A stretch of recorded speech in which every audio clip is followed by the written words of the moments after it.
ஜப்பானிலிருந்து ஒரு பெட்டியில் தப்பி ஓடிய அந்த சிஇஓ பற்றி கேட்டிருக்கே. இது நம்மை அதிர்ச்சியில் ஆழ்த்துது. கார்லோஸ் கோன் ஒரு காலத்தில் நிசான் நிறுவனத்தை கடனிலிருந்து மீட்ட ஹீரோவாக இருந்தான். அதே நேரத்தில் ரெனோவும் நிசானும் இரண்டும் இயக்கிய முதல் மனிதனாக இருந்தான். அவன் மங்கா காமிக்ஸிலேயும் சூப்பர் ஹீரோவாக வர்ணிக்கப்பட்டான்.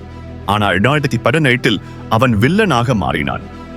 சம்பளத்தை மில்லியன்கள் குறைத்து காட்டியதாகவும் நிசானிடமிருந்து 140 மில்லியனுக்கு மேல் பணத்தை மறைத்ததாகவும் கைது செய்யப்பட்டு சிறைக்குள் அடைக்கப்பட்டான். அவர் நிறுவன பணத்தை ஷெல் கம்பெனிகளுக்கு திருப்பி வைத்தார் என்று கூறப்பட்டது. நிசான் பணத்தை பயன்படுத்தி சொந்தமாக லக்ஷரி வீடுகள் மற்றும் ஒரு யாட்டை வாங்கினார். அவர் 108 நாட்கள் தனிமையில் அடைக்கப்பட்டார்.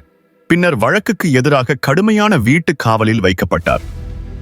ஜப்பானின் 99% குற்றப்பதிவு விகிதத்தை பார்த்தால் கோக்கு 15 ஆண்டுகள் வரை சிறையில் போயிட இருக்கிறார் போல இருந்தது. ஆனால் 2019 கோன் ஒரு பைத்தியம் புல்லாங்குழல் ஓட்டத்தை செய்தார்.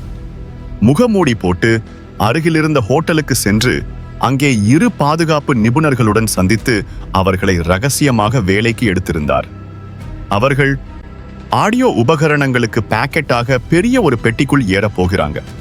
அதில் ஆசை சிறிய காற்று துளைகள் இருக்கிறாங்க.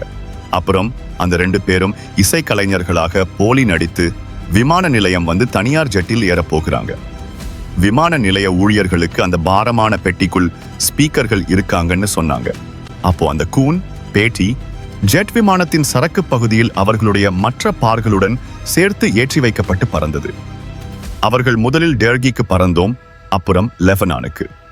லெபனான் ஜப்பானுடன் எக்ஸ்ட்ராடிஷன் வெளியேற்றல் ஒப்பந்தம் இல்லாததால் ஜப்பானை விட்டு தப்பி வந்த கூன் இப்போ ஒரு சர்வதேச தப்பித்தனமாக இருந்தான்.